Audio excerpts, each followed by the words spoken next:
Start. Now let us discuss that what is the power transmission through pipe, right? We have a reservoir. Let us say this is a reservoir in some fluid is there. Some fluid is there in this reservoir, and I can say that, let us say, this height of the reservoir, this head of the reservoir at this point is capital, and with this reservoir we are connecting a pipe. The length of this pipe is, let us say, L, and D is the diameter of this pipe, right? When we say that when the fluid is flowing from this pipe, at the end of this pipe, let us say at this point, what is the power transmission capacity of this pipe, right? When the water at here, let us say the water is present in this reservoir, when the water will come out from this pipe, what is its power transmission capacity? That means how much power it can transmit. If we put a runner or a turbine here, then how much is the capacity of the power transmission? How much is this water will be able to transmit the power? We have to understand, we have to find it. Now let us discuss that. Let us say that this is the entry of the pipe. This is the entry of the pipe. So we say that when the fluid is flowing in this pipe, let us say HF is the head loss due to friction, and we are neglecting the minor losses. If we neglect the minor losses, we can say that this HF will be FL square upon 2GD.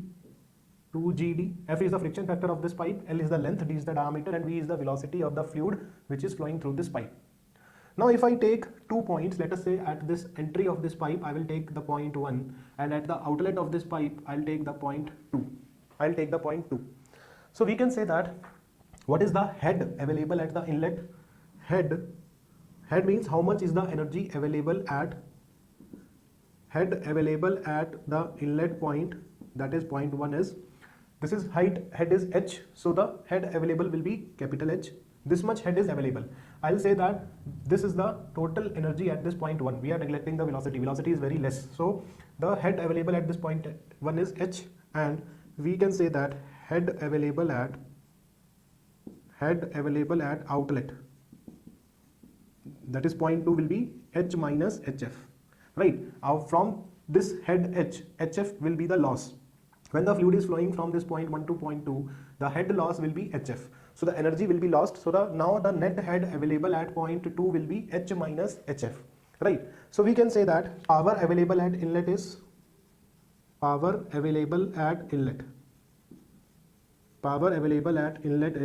equal to rho G Q into H. This is the formula for power, rho G Q into H, where Q is the discharge.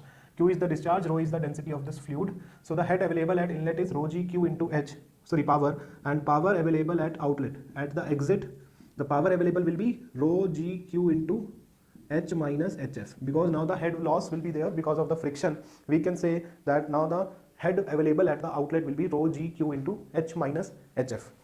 Now if we can say what is the efficiency of this pipe to transmit the power is, at the inlet the power available is this much, but at the outlet it will be able to transmit this much of power, right? Rho G Q into H minus HF. Now if I want to find out what is the efficiency of power transmission, efficiency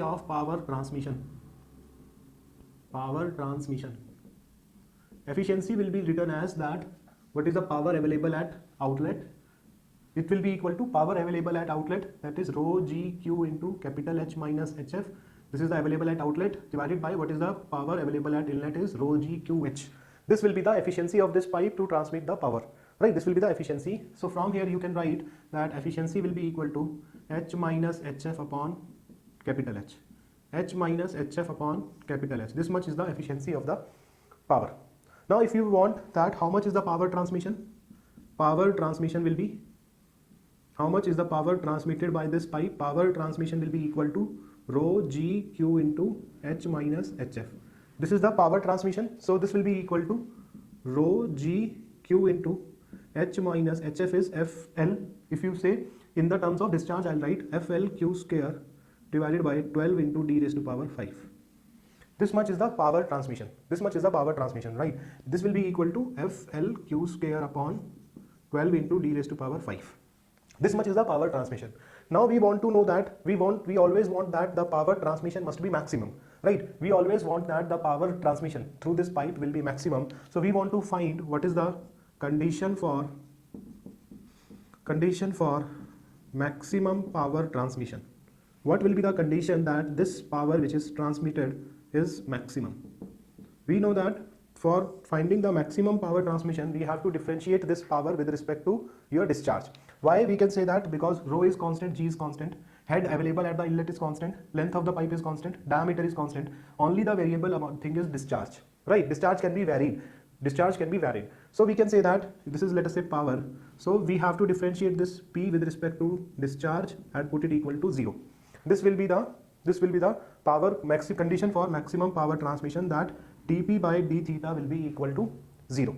So if I differentiate it, let us start differentiating this equation. So rho g, this can be written as P will be equal to rho g QH minus rho g, this will be FL q raised to power cube divided by 12 into d raised to power 5. And if you differentiate it with respect to theta, this will be equal to, from here you can write, sorry, discharge, from here you can write rho GH minus, from here you can write rho GFL is constant. Differentiation of q raised to power 3 is 3q square divided by 12 into d raised to power 5, and it will be equal to 0. It will be equal to 0. So from here I can write that rho GH will be equal to rho GFL into 3q square upon 12 into d raised to power 5. From here you can cancel rho g and rho g, so it will be equal to h will be equal to 3 into FLQ square divided by 12 into d raised to power 5. FLQ square divided by 12 into d raised to power 5, and you know that what is this FLQ square by 12 into d raised to power 5 is HF, will be HF. So the condition for maximum efficiency is that head available at the inlet will be equal to 3 times the head loss due to friction. You have to remember this. The condition for the maximum efficiency is head available at this inlet point 1 will be equal to 3 times the head loss due to friction. So from here you can say that how much is the maximum efficiency? How much is the maximum efficiency? Efficiency is H minus HF by H. From here you can write. So this will be equal to, in place of H you can write 3HF. So 3HF minus HF will be 2HF divided by 3HF. So this will be 2 by 3. This will be 2 by 3. That means the maximum efficiency which can be transmitted will be 66.67%. The maximum efficiency any pipe can transmit will be 66.67%, right? So this pipe can transmit the maximum efficiency of 66.67% with the condition that head available at the inlet will be equal to 3 times this head loss due to friction. Then only the power transmission will be maximum. So this is the way you can calculate the maximum efficiency or the efficiency or the power transmission through a pipe. Stop.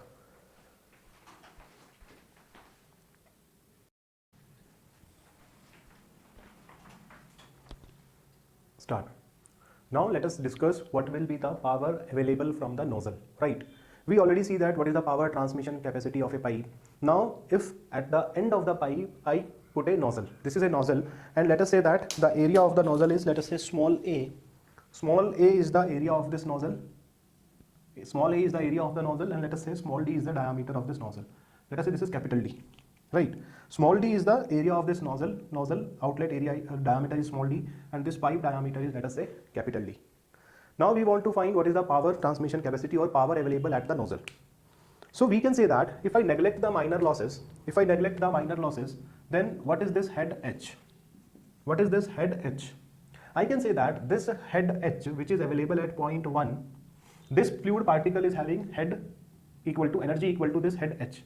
This energy of head H will be used to overcome the friction, that is HF, plus this head when it comes here, this point when it comes here, it already overcome this friction. So the head available here is capital H minus HF, we see. And now this head will be converted into the velocity. This is the basic use of the nozzle. Nozzle is used to convert the pressure energy into the kinetic energy, right? The basic fundamental use of the nozzle is used to convert the pressure energy into kinetic energy.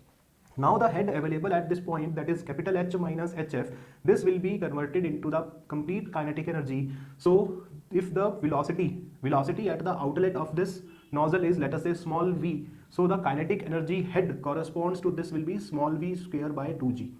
This is the kinetic head here. So this head will be equal to hf plus v square by 2g. I'm just writing that this is the energy equation, right? Net energy at the inlet will be equal to the energy at the outlet plus some losses. Energy at the outlet is v square by 2g, losses is hf, and h is the energy at the inlet, right? So you can write it, this is equal to, hf can be written as f l capital V square upon 2gd plus v square by 2g. This is capital H, right? This is capital H. Now, if you want, if we convert this capital V in terms of small v, then we can write that if I apply the continuity equation,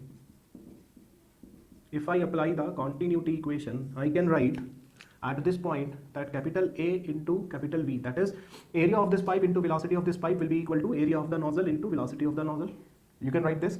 So this area is pi by 4 capital D square, this area is pi by 4 small d square. So you can write from here capital D square into capital V will be equal to small d square into small v. Or you can write from here that capital V can be written as small d square into small v divided by capital D square. Capital V can be written like this, right? Capital V can be written like this. Stop.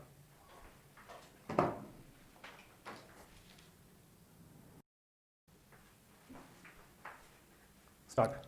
So from here I can write that this capital H will be equal to FL. In place of V square I can write this small d square upon capital D square. I can write this. So this will be small d square into V divided by 2g into capital D raised to power 3 plus nu square by 2g plus nu square by 2g, right? You can write here, this will be like this. Sorry, we have to take this square of this we have to take, or I can write from here, I can write one thing here. So instead of writing in form of d square, we can write it like this. This will be equal to small a by capital A into this. We can write like this, right? So that it will be easy to differentiate it. We have to differentiate it. So head available at the inlet will be equal to FL. V square is A square nu square divided by 2gd into capital A square plus V square by 2g. So from here if I take the common, that is V square by 2g, if I take the common, this will be equal to 1 plus, here will left is FL A square divided by 2, no not 2, equal to d into capital A square. This will be head, right? We'll get this, we will get this, right? I take the common, sorry, this is into, right? This is into this. So from here I can write the velocity at the outlet of the nozzle as nu will be equal to, velocity at the outlet will be under root 2gh, under root of, this will be 2gh divided by this one 1 plus FL small a square divided by capital D into capital A square. FL small a square divided by capital D into capital A square. This is the velocity at the outlet of the nozzle. Now we want to say that what is the kinetic energy available at the nozzle. Kinetic energy available at the nozzle. Right, kinetic energy will be half mv square. We want to find out, this will be equal to half mv square. This will be equal to half v square, and what is the mass? Mass is density into discharge, right? Density into discharge is the mass flow rate, because we want to find out kinetic energy rate. If I multiply it with g and I divided it by g, right? This is the kinetic energy available at the nozzle, half mv square. Now you know that what is the efficiency. Efficiency will be equal to, efficiency is energy at the outlet, that is v square by 2g, this is energy at the outlet, divided by head available at the inlet is capital H, this is capital H, and this you can write this as, this is h minus hf divided by capital H, because I told you that here, if you see here, the head available is capital H minus hf, and this head is converting into v square by 2g. So in place of v square by 2g, I can write capital H minus hf. Hey, this is a basic mathematics, basic, just simple energy conservation I am writing now. So this will be equal to, if you see from here, v square by 2g divided by h will be equal to 1 divided by this, 1 divided by this. So this will be equal to 1 divided by 1 plus FL small a square divided by capital D into capital A square. This is the efficiency. And we know that for the maximum power transmission, we already solved it, that for the maximum power transmission, we say that capital H will be equal to 3 times HF, and we say that efficiency will be equal to 2 by 3. Efficiency will be equal to 2 by 3. This we already solved it in the previous discussion. So the capital H will be equal to 3 times HF and efficiency will be equal to 2 by 3. So from here I can write that 2 by 3 will be equal to efficiency. For the maximum power transmission I am solving. So 2 by 3 will be equal to this one. 1 divided by 1 plus FL small a square upon capital D into capital A square. Right. If I take that this side, so this is the basic mathematics. You can write it like 1 plus FL a square divided by capital D into capital A square will be equal to 3 by 2. If I take 1 there, minus 1, so 3 by 2 minus 1 will be 1 by 2. So this will be like this, right? This is equal to 1 by 2, right? So you can write it from here that, capital A upon small a will be equal to, under root of 2FL divided by capital D. 2FL divided by capital D, right? And you can write from here that capital D square upon small d square will be equal to under root of 2FL upon capital D, right? In place of a I write pi by 4 capital D square. In place of small a I can write pi by 4 small d square. So this is the thing. Take the square both sides, so I can write capital D raised to power 4 upon small d raised to power 4 is equal to 2FL divided by capital D. I take the square both sides. From here I can write d raised to power 4 will be equal to d raised to power 5 divided by 2FL. So we can say that from here for maximum efficiency or maximum power transmission, you can say that small d, the diameter of the outlet of the nozzle, will be equal to capital D raised to power 5 divided by 2FL, both complete raised to power 1 by 4. Right? You need not to remember this. Just how you can solve it. I'll show you that how you can solve the question. If the question comes that for the maximum efficiency, what is the value of this small d as a function of capital D and length and the friction factor, right? This will be the relation that small d will be equal to capital D raised to power 5 divided by 2FL into raised to power 1 by 4. Right? So this will be the case when the kinetic energy when you want to know what is the power transmission through nozzle, if the nozzle is attached at the end of the pipe. Stop.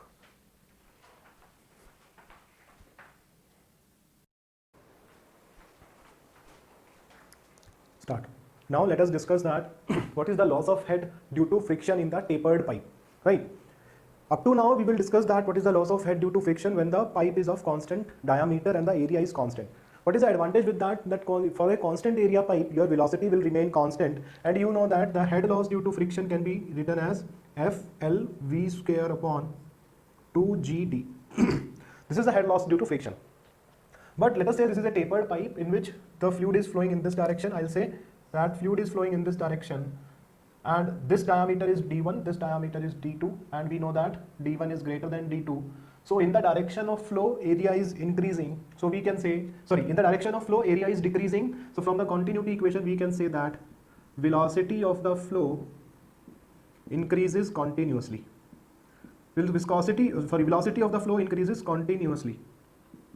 Right?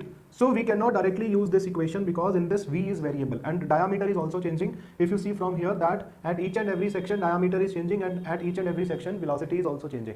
So you cannot directly use this formula. So we have to take a elemental strip of, let us say, diameter D, right? And we have to find what is the head loss due to friction at that point, and we have to integrate it for the complete this pipe from diameter D1 to D2. This is the only way to solve this. So let us say that I take a elemental strip here. Let us say this is the elemental strip which we take. Let us take this elemental strip of thickness, let us say dx. Right, this is a very small elemental strip of thickness dx. This length is dx, and let us say diameter is d. D is the diameter of this elemental strip. You know this. What is the value of this d? This d will be equal to d1 minus d2 into x by L. This we know that, right? This you know this. right? This is already, we can prove it in various cases in strength of material, in all of the cases where we are doing for the taper. So you know how to find this d. This d is equal to d1 minus d2 into x by l, where the x is measured from this end. Let us say this distance is x. This distance is x. So I am measuring the x from this distance. So this is equal to, so if you say that x is 0, then d is equal to d1. When x is equal to l, in that case, then d is equal to d2, right? So I can write here that d can be written as equal to d1 minus kx, because d1 minus d2 by l is some constant. So I take it, let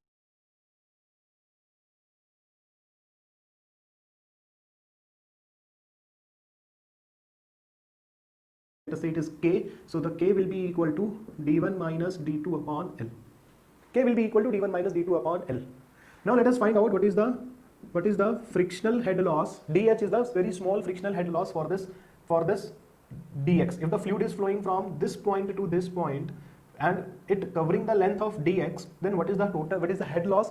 Then the head loss will be equal to F is the friction factor, which is constant, into L. Here L is dx, here L is dx, into discharge is q, right? Discharge is q, q is constant. At each and every point, let us say q is the discharge. So at each and every point q is constant. FL q square divided by 12 into d raised to power 5, right? So you can write it, this is equal to fx, this can be equal to f into dx into q square divided by 12 into, in place of d you can write d1 minus kx raised to power 5. This is the head loss due to friction, small head loss due to friction when the fluid is flowing this, when the fluid is covering this distance dx from this point to this point. Now total head loss, if you want to find out, the total head loss will be equal to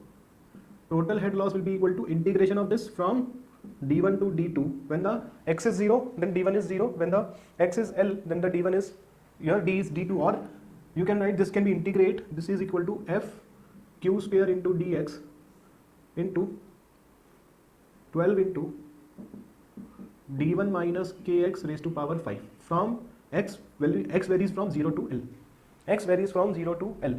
So this will be the total head loss. You can integrate it and you will get the total head loss, right?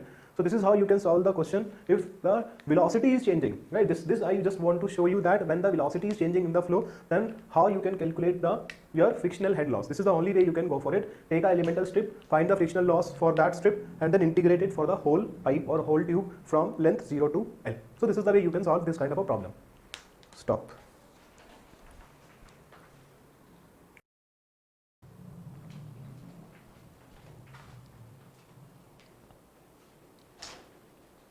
Start. Now after the completion of our fluid dynamics chapter, we will go through the next chapter, that is the laminar flow, right? We can say that we are now going to discuss the laminar flow, or you can say that viscous flow, in which viscosity is coming into picture. And first of all, we already see that what do we mean by the laminar flow. Laminar flow is that flow in which the liquid moves in layers, right? The liquid will move in layers. There are so many layers, right? Lamina, you can say, in a form of sheet. There are so many layers in which the fluid moves in that particular streamline or that particular layer only, right? And one layer will slide over the another layer. One layer is sliding over the another layer, but the most important thing is there is no mixing of fluid particles between the layer. Between two layers, two adjacent layers, there should not be any mixing of the fluid. A fluid particle will move on its own layer. He will not intermix with the other layers, right? So this is the basic definition of the laminar flow. In the turbulent flow, the fluid particles are intermixed with different layers, right? A fluid particle is moving from one layer to the other layer. That flow is known as turbulent flow. Now, if we can say that if there is no intermixing of the fluid particles from one layer to another layer, if there is no intermixing, then we can say that there should not be any momentum transfer, right? Momentum is transferred when one fluid particle will jump from one layer to the other layer. If the fluid particle is not moving from one layer to other layer, so there is no momentum transfer takes place. And we can say that the shear force is only because of the viscosity. We will only consider the viscosity effect on that flow, and we can say that the shear force which will act on the fluid particle will be only because of the viscosity. And we can say that we will define whether the flow is laminar or not with the help of a dimensionless number, and that dimensionless number is known as Reynolds number, right? We already see that Reynolds number will be equal to Vd rho by mu, or I can write it as your mu by rho is kinematic viscosity, so I can write Vd by mu. in the form of kinematic viscosity. And for the pipe flow, we can say if the Reynolds number is less than 2000, then we can say that it is a laminar flow, and when the Reynolds number is greater than 4000, then we can say that it is a turbulent flow. This is only applicable for the pipe flow. Just take note that this is only applicable for the pipe flow, right? When the flow is in the closed conduit and the pipe is running full, right? In case of that, when a flow is on a solid surface, right, this relation will change, these values will change. In the open channel flow also, when the fluid is flowing with having a free surface, that is known as an open channel flow, then these values 2000 or 4000 will change. This is only applicable for the pipe flow when the pipe is running full, there is no free surface in it. So if the Reynolds number is less than 2000, then we can say it is a laminar flow, and if it is greater than 4000, then we can say that it is a turbulent flow. Now next is, let us see that what is the dependence of shear stress on pressure, right? When a fluid is flowing in a liquid, in a pipe, then how the shear stress will vary with the pressure, we have to see, right? We have to see that how the shear stresses vary with the pressure. Suppose when in a pipe fluid is flowing and we take a very elemental strip of that fluid flow. This is a very small element of the fluid which is flowing in the pipe, right? Just for your understanding, I take it large, I make it zoom so that you can able to understand. And I am saying that the length of this fluid element is dl. Let us say this length of the fluid element is dl. This length is dl, length of the fluid element, and it is flowing in this direction, let us say, and it makes an angle theta. Suppose it makes an angle theta with the horizontal, right? And I can say that this distance is dy, this distance is dy, this distance is dy. Now we are assuming that this width is unit width. The width in this direction, the thickness of this fluid element is a unit width, we are assuming it. Thickness is a unit thickness. So we can say that here we have a pressure. At this point we have a pressure in this normal direction. Suppose pressure P is acting in the normal direction here. Pressure P is acting. And if pressure is P, what is the force? Pressure into area. Area is this dy into 1. dy into 1, so the force will be P into dy. Force will be P into dy in this direction. At this point also, we have a pressure. In the normal direction, we have a pressure force. Let us say that pressure will change from P plus del P by del L, right? Del P by del L into dl, right? This is the change in pressure. If we take about this point, let us say the pressure will be P plus del P by del L into dl. This is the pressure, and force will be dy into 1. This will be the force in this direction.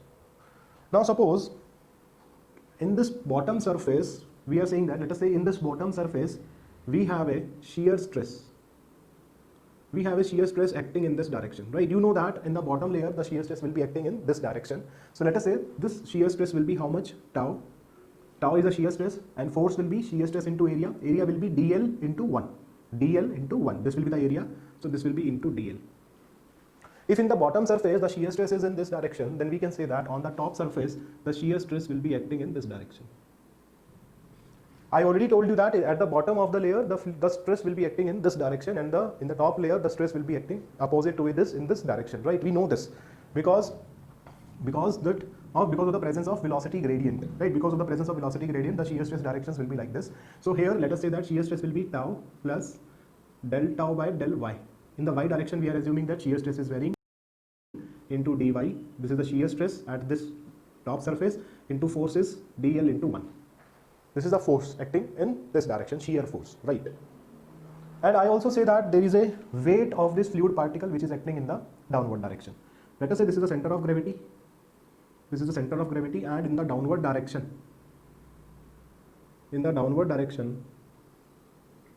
let us say we have weight. Weight is density into volume. This is density.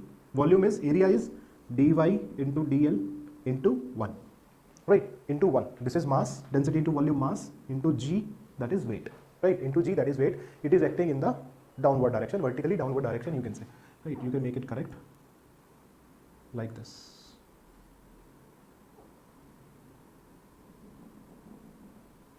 Suppose this is the center of gravity, right? So this will be the weight. Rho into volume, that is the mass, into g, that is the weight. And I can say that suppose I take a normal to this, I draw a normal to this line. Let us say this is a normal to this line. this line is normal to this. So let us say this angle is theta, this angle is theta, let us say. So the component of this along this will be rho dy dl g cos theta in this direction, and one component will be along this direction, right? One component will be along this direction. So in this direction the component will be rho dl dy g sin theta, rho dl dy g sin theta. And you can write that, if I can say that the difference between these 2 points, the vertical difference between these 2 points, the height difference between these 2 points, right? Suppose if I draw a horizontal line from here, I draw a horizontal line from here and one horizontal line from here. So I say that the height difference, vertical height difference between these 2 points is, let us say, h, right? The vertical height difference between these 2 points is h. So from the geometry you can write, let us say dh, right? You can write it as dh, not h, we can write dh. So you can say that from here you can say that sin theta will be equal to dh upon dl, right? Sin theta will be equal to dh upon dl. You can write it now. So this is the free body diagram of this fluid element when it is flowing in a pipe. This is a free body diagram. Now, if we can say that, if the flow is steady and uniform, right? For steady and uniform flow. So if the flow is steady, then we can say its local acceleration will be 0. If the flow is uniform, so we can say its convective acceleration is 0. So if the flow is both steady and uniform, so we can say that its total acceleration will be equal to 0. Total acceleration will be equal to 0. So we can say that from the Newton's second law of motion, that net force acting on a body will be equal to mass into acceleration. And then we can say that net force will be, you can find out the net force, that will be equal to mass into acceleration. Acceleration is 0, so that will be equal to 0, right? So that will be equal to 0. So if I write the force equation in this direction of flow, let us write the equation in this direction. What are the various forces? This P into dy plus, here we have this force tau plus del tau by del y into dy into dl, and this weight plus rho dl dy g into sin theta. In this reverse direction we have force minus tau dl minus this one minus of p plus del p by del l into dl into dy will be equal to 0. That will be equal to 0, right? Because acceleration is 0. So the net force will be equal to 0. So you can say that p dy minus p dy will cancel out, minus tau dl plus tau dl will cancel out. So if I write from here, what we are left is minus of del p by del l into dl dy, right? It is left from here. From this equation what we left is del tau by del y plus del tau by del y into dy into dl. This is left, and this will be, from here we have plus rho into dl dy g sin theta will be equal to 0. Will be equal to 0. One thing you can see that I am writing the equation from, let us say, point 1 and point 2. Point 1 and point 2. I am writing the equation between point 1 and point 2. So if I take this datum, or you can say that the height of point 1 is more than the height at point 2. So here we have one minus sign. Minus dh by dl, because we are measuring this point 1 is above, right? So because if you see that from here, if I write the sin theta, that will be equal to minus of dh by dl, right? Because the height point 1 is at higher side and we are taking with the horizontal, so the sin theta will be equal to minus dh by dl. It all depends upon what reference you are taking, which reference you are taking, right? Because this distance is dy and this distance is dh, right? This distance is dy, this distance is dh. So if you make the triangle, you can see that it will be equal to minus of dh by dl. So in place of theta, I can write, in place of sin theta, I can write minus of dh by dl. Minus of dh by dl, right? Now from here, if you solve it, from here you can write, see, dl dy will cancel out, it will cancel out. So from here it will be minus del p by del l plus del tau by del y minus, here what we left is rho g dh by dl. Rho g dh by dl will be equal to 0. Here we left is minus rho g dl dy will cancel out, dh by dl, right? So we can write that, we can write it like this, we can write this equation like this. If I write here, this equation is, this is dl, right? So you can write it as, you can write from here, it is like that, minus of del times p plus rho g dh upon del l. You can write like this, right? You can write like this. We take this because this is divided by dl, right? So because in this way we can write as a partial differentiation that minus of del into p plus rho gh divided by del l, right? You can write like this. If you solve this, you will get this equation only, plus del tau by del y is equal to 0, plus del tau by del y is equal to 0, right? So from here you can write, if you take the complete differentiation, if you take that side 0 and take the complete differentiation, you can write d of p plus rho g dh divided by del l. Don't confuse that, this is the differentiation of h. This is a small height dh, this is small height dh, right? Don't confuse with it. Divided by dl is equal to d tau by dy, is equal to d tau by dy. So this is the equation, this is the most important equation. This is the relation between pressure and shear stress. I'll explain it. This is the difference between pressure and shear stress. What is this p plus rho gh? Rho gh is the pressure at a point in terms of gauge pressure, right? Okay, we will see. This will say that you can say like that. You can say like that. The pressure gradient in the direction of flow. What is the direction of flow? L. Flow is in this direction, in the length direction, in this dl direction, right? Flow is like this. So we can say that the pressure gradient in the flow direction will be equal to the shear stress in a perpendicular to it direction. This is dy is perpendicular to dl, right? So we can say that the pressure gradient in the direction of flow will be equal to the shear stress gradient in the direction perpendicular to the direction of flow, right? This is the most important relation which you have to remember. You have to remember this equation, right? D times p plus rho g dh divided by dl is equal to d tau by dy. So if you can say that the pressure dp by dl is what? Pressure gradient. This is says that pressure gradient in the direction of flow, is equal to the shear stress gradient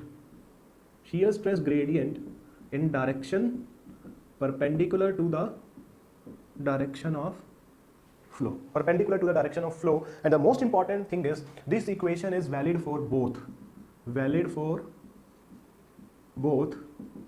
laminar and turbulent flow. Because I didn't take any assumption here till now, any assumption is not taken, so it is valid for both laminar and turbulent flow, right? So suppose if your flow is horizontal, right? Not, just make that if flow is horizontal, that means in the x direction. If the flow is horizontal, that is in the x direction. If it is horizontal, this pipe is horizontal, this fluid element is horizontal, then what is this dh? 0, because this point 1 and this point 2 will be in the same horizontal line. So if the flow is horizontal, I can write dh is 0, and the flow is along x direction, so I can write that dp by dx is equal to d tau by dy. dp by dx is equal to d tau by dy. This is the most important equation which you have to remember. That when a fluid is flowing in a pipe, whether it will be laminar, turbulent, it doesn't matter. In that case, the pressure gradient in the direction of flow will be equal to the shear stress gradient in the direction perpendicular to the direction of flow. dp by dx is equal to d tau by dy, right? And if it is inclined, that the flow is in some inclined pipe, then you have to replace this p with p plus rho gh. You have to replace this pressure with p plus rho gh, then you will get the relation, right? So this is the most important equation which you have to remember, that dp by dx is equal to d tau by dy, right? So this is the pressure variation and pressure dependence on shear stress, and or you can say shear stress dependence on pressure. So the pressure gradient in the x direction will be equal to the shear stress gradient in the y direction if x and y are perpendicular and x is the direction of flow. Stop.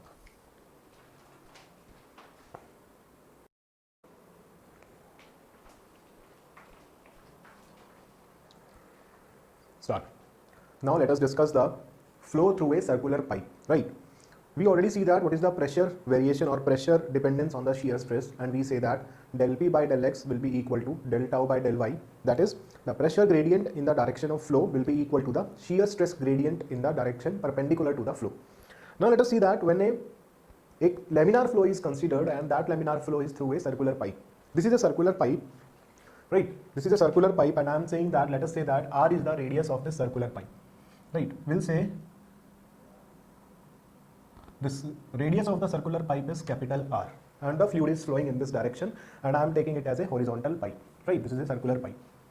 Now we have to see that how the velocity is varying, how the shear stress is varying, where the velocity is maximum, and so on. We have to find out these conditions.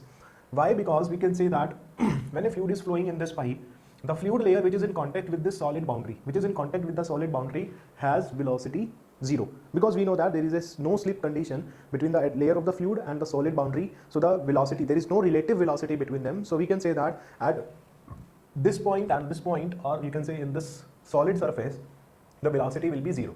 So we have to find out what is the variation of the velocity, where the velocity is maximum, how much is the head loss when the fluid is flowing. We have to find so much thing.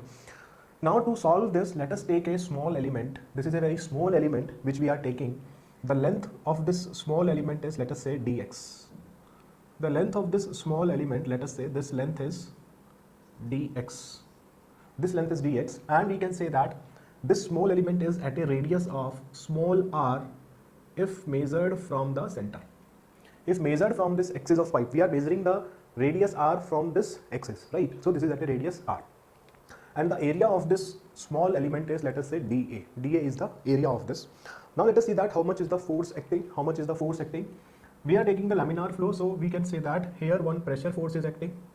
Here one pressure force is acting in this direction. Right, in this direction pressure force is acting, that is P into dA. P into dA. Here also one pressure force is acting in the normal direction, that is compressive in nature. So in this direction one pressure force is acting, and that pressure force will be P plus del P by del X into dx into dA. So this force will be P plus del P by del X into dx. This is the pressure at this point. Area is dA. Area is dA. And we can say that on this complete surface of the element there is a shear stress acting. Right, on this complete surface, that is a shear stress is acting. I am considering the shear stress on this complete surface. Suppose this is a fluid element, right? This is a fluid element which is flowing. So I am considering the shear stress on this complete surface in this direction, right? On this complete surface I am taking. So let us say that the shear stress will be tau. Right, in this direction the shear stress will be tau. So shear stress is tau. Then what is the your area? What is the force? Force will be multiplied by area is this area, that is circumference, 2 pi r into dx. 2 pi r into dx, right? 2 pi r into dx. So we can say that for uniform and steady flow, we know this, for uniform and steady flow, we say that if the flow is uniform and steady, the total acceleration will be equal to 0. The total acceleration will be 0. So the net force in the direction of flow we have to take, let us take the forces in this direction. This is P into dA, this area, P into this area. How much is this area? Pi r square. So P into pi r square, this is this force, and this force is minus of P plus del P by del X into dx. Area is pi r square, these two force, minus of this shear stress, minus tau into 2 pi r dx will be equal to 0, right? I take it complete shear stress on this, right? So this will be the thing. Now from here you can write P pi r square will cancel out. So from here we have minus of del P by del X into dx into pi r square minus of 2 pi r into tau into dx will be equal to 0. This will be equal to 0. So from here this, if you see that if you take it that side, then it will be this equal to this, right? I'm just solving this. Dx will be cancelled out with dx, right? And r will be cancelled out with this r square, and pi will be cancelled out with this pi. So what we left is this one.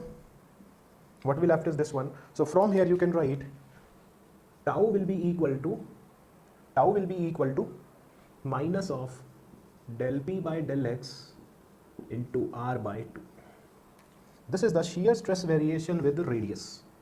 This is the shear stress variation with radius, right? This is shear stress variation with radius.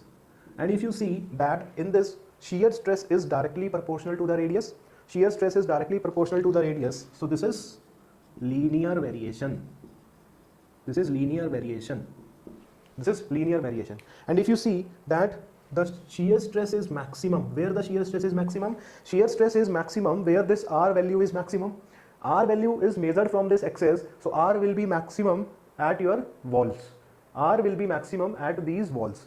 So shear stress will be maximum where R is maximum, that is at the walls.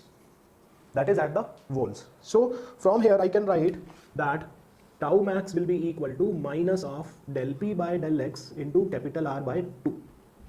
This is the tau max. This is the tau max. Right? Tau max will be minus del P by del X into capital R by 2, and at the axis, at the center where R is 0, shear stress will be 0. So tau minimum will be equal to 0 at center. Tau minimum will be equal to 0 at center.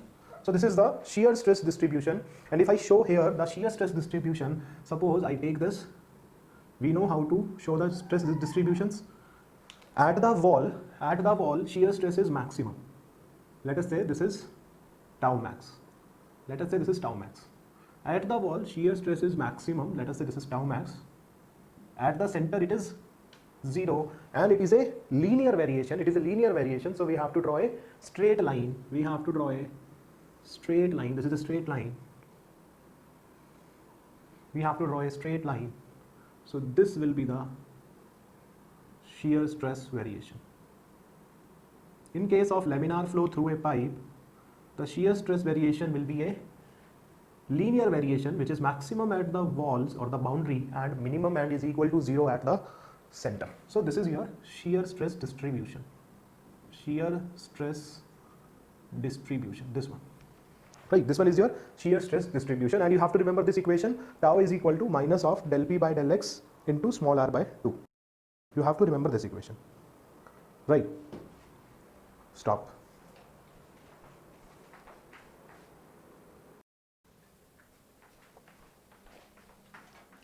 Start. Now we can say that this is the shear stress distribution with the radius. So we can say that this is tau is equal to minus del P by del X into small r by 2. You just remember one thing, this r is measured from the center.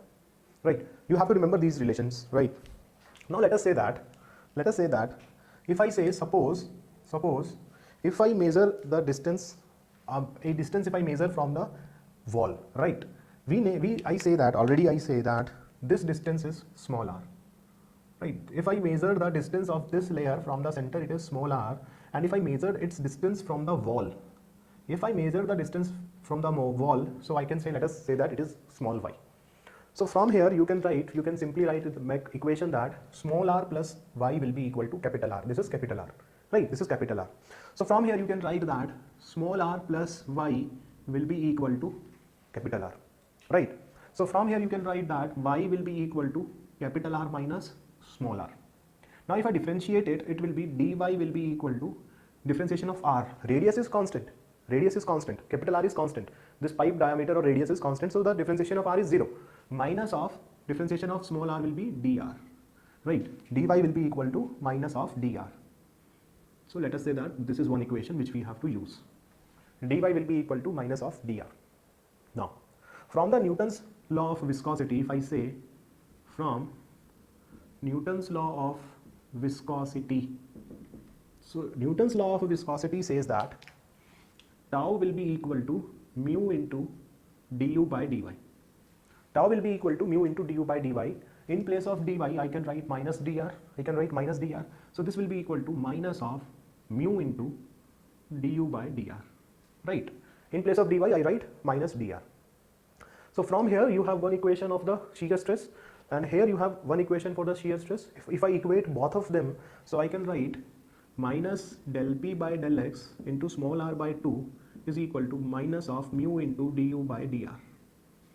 Minus of mu into du by dr. If you solve this, this minus minus sign will cancel out, right? So from here you can write du by dr will be equal to 1 upon mu into 1 upon 2 mu into del p by del x into small r. 1 upon 2 mu into del p by del x into small r. This is du by dr. And if I take dr that side, so this will be this one, right? So du will be equal to 1 upon 2 mu into del p by del x into small r into dr.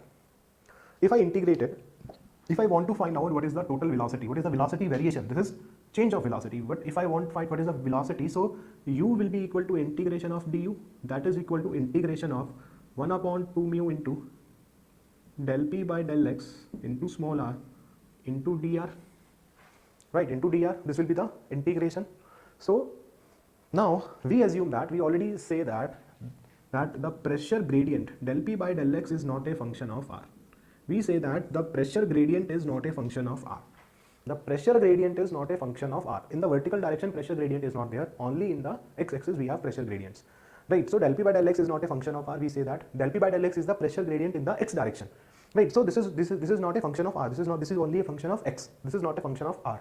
So I take del p by del x outside. So 1 by 2 mu is also constant. So this will be equal to 1 upon 2 mu into del p by del x into integration of r dr, r into dr. This will be equal to u, integration of r dr.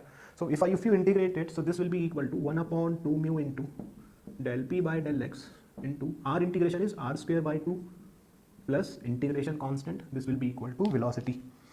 This will be equal to velocity. U will be equal to 1 upon 2 mu into del p by del x into r square by 2 plus integration constant of integration.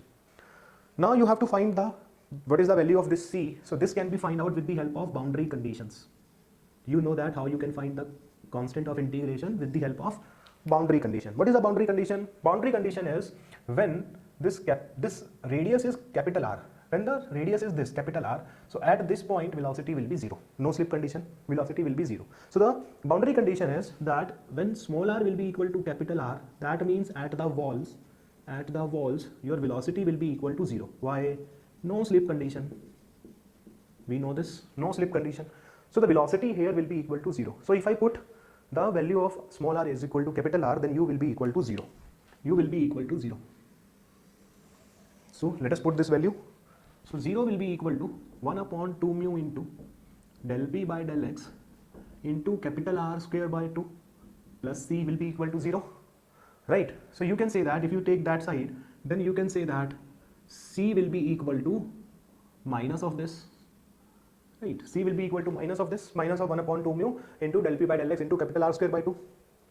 If I put the value of c in this equation, then this equation will become u will be equal to, this is 1 upon 2 mu into del p by del x into small r square by 2 minus 1 upon 2 mu into del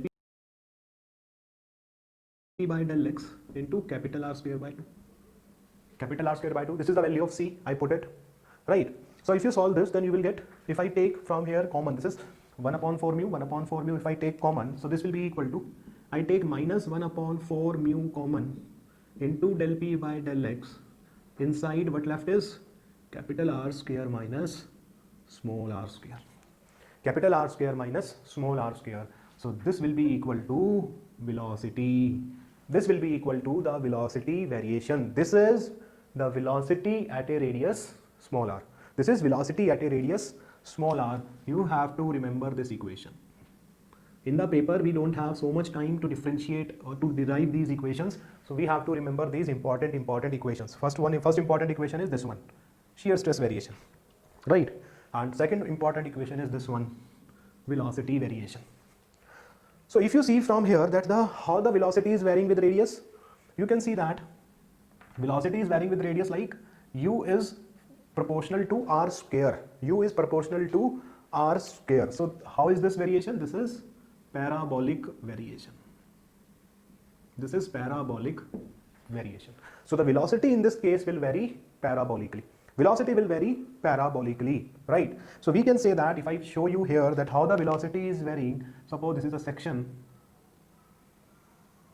We know that here the velocity is 0, here the velocity is 0, right? Now let us find out where the velocity is maximum. We can say that u is maximum, u is this one, u is maximum, this capital R square is constant. Where this small r is minimum, at that point u is maximum. So where the r is minimum 0. That means at the center. That means at the center. So u max will be equal to, from here you can write u max will be equal to minus of 1 upon 4 mu into del p by del x into capital R square. Minus of 1 upon 4 mu into del p by del x into capital R square. This is u max. You have to remember this also. Or you can derive it from the second equation. This equation you can derive it, but it's better if you remember this. You can directly put in the equations, in the questions. So this is u max. So the maximum velocity will be at the center. So here the velocity is maximum. Let us say this is the maximum velocity. This is u max. Right, this is u max. So from here we have to draw a parabola. We have to draw a parabola. This is the velocity distribution. Velocity is varying parabolically with the radius, where the velocity is 0 at the wall and maximum at the center. This is velocity distribution. This is velocity distribution. So along the pipe, along the radius of the pipe, the velocity is varying parabolically. Right, this is varying parabolically, and the maximum velocity will be equal to minus 1 upon 4 mu into del p by del x into capital R square. Right. This equation I can write this equation as, if you say u will be equal to minus 1 upon 4 mu into del p by del x. If I take capital R square common, so this will be 1 minus small r square upon capital R square. Right, small r square upon capital R square. So what is this? This is u max. This is u max. So you can also write u is equal to u max into 1 minus small r square upon capital R square. U will be equal to u max into 1 minus small r square upon capital R square. You can also remember this. These are the very important formulas in the laminar flow which you have to remember, because we don't have so much time to differentiate the formulas, to derive the formulas. Now, velocity calculated, shear stress distribution calculated. Now we want to find what is the discharge through this pipe. What is the discharge through this pipe? You know that discharge is area into velocity. But what is the problem here? You can see from here that velocity is varying with the radius. At each and every point, velocity is varying. So you cannot write that discharge will be equal to area into velocity. Simply you cannot like that, right? You cannot write like that. What now we have to do? We have to take a very small elemental ring of radius, a small r, and we have to find what is the discharge flowing through that ring, through that element. Then we have to integrate it. That is the only way solution, because velocity is varying with the radius. Now let us find out what is the discharge. Next is calculation of discharge. Calculation of discharge. Now let us see how we can calculate the discharge. So we can say that we have to take a very elemental strip of radius, at a radius small r of thickness dr. Let us say this is the cross section of this pipe. Sorry.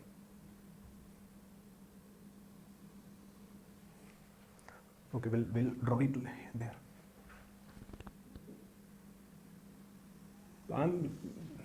I just want to maximize the use of this whiteboard, because this derivation is so many things we have to derive.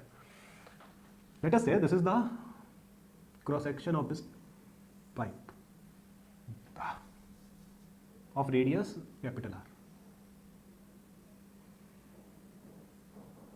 Right? Okay, let it be.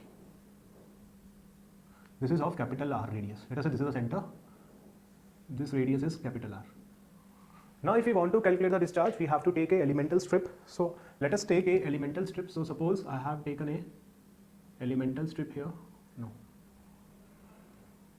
A elemental ring we have to take. Let us take this elemental ring, which is at a radius small r and of thickness dr. Okay, let it be. This is the elemental ring. And we will find out what is the discharge through this elemental ring, and then we have to integrate it from 0 to capital R. Let us say this elemental ring is at a radius of small r, and the thickness of this elemental ring is dr. Thickness of this elemental ring is dr. Now we can say that, let us say discharge through this elemental ring is, discharge through this elemental ring. Discharge through this elemental ring is, let us say, dq. Let us say dq. So dq will be equal to area of this ring. What is the area? Circumference is 2 pi r into dr, right? Discharge is like this, like this. So the area of this ring is this circumference 2 pi r into this thickness dr. So 2 pi r into dr into velocity. What is the velocity at radius small r? This one, sorry, this one. So into velocity, velocity is u max into 1 minus small r square upon capital R square. U max into 1 minus small r square upon capital R square. This is the discharge. Now we want to find out what is the total discharge. What is the total discharge? Let us say total discharge is Q. Total discharge, let us say it is Q. So Q will be equal to integration of this dQ. Integration of this dQ from radius 0 to capital R. From radius 0 to capital R, right? This is the integration we want to find out. So this will be equal to, you can write Q will be equal to integration of 0 to R. From here you can write this is U max into 2 pi R. U max into 2 pi R into 1 minus small r square upon capital R square into dr. Right. This is the thing. Now, how much is the integration? If you do the integration, I'll try to do the integration for you. So u max into 2 pi will be taken out. This is common, a constant. 2 pi into u max is constant, so I take it out. Right, into integration. What is the integration of r? This is r. The integration of small r is r square by 2 minus. This is r cube. The integration of r cube is small r raised to power 4 divided by 4 r square from the limit 0 to capital R. So if you put the 0, 0 will be cancelled out. So this will be equal to, if I put the value capital R here, if I put the value capital R, this is capital R square, this is capital R raised to power 4, right? So capital R square and R raised to power 4 will cancel out. So this will be R square. So this will be, what left is R square by 2, right? What left is R square by 2, right? What left is R square by 4, sorry, 4. R square by 4, right? So the discharge will be equal to 2 pi u max R square by 4. 2 pi u max R square by 4. So u max, you can write u max, this will be equal to 2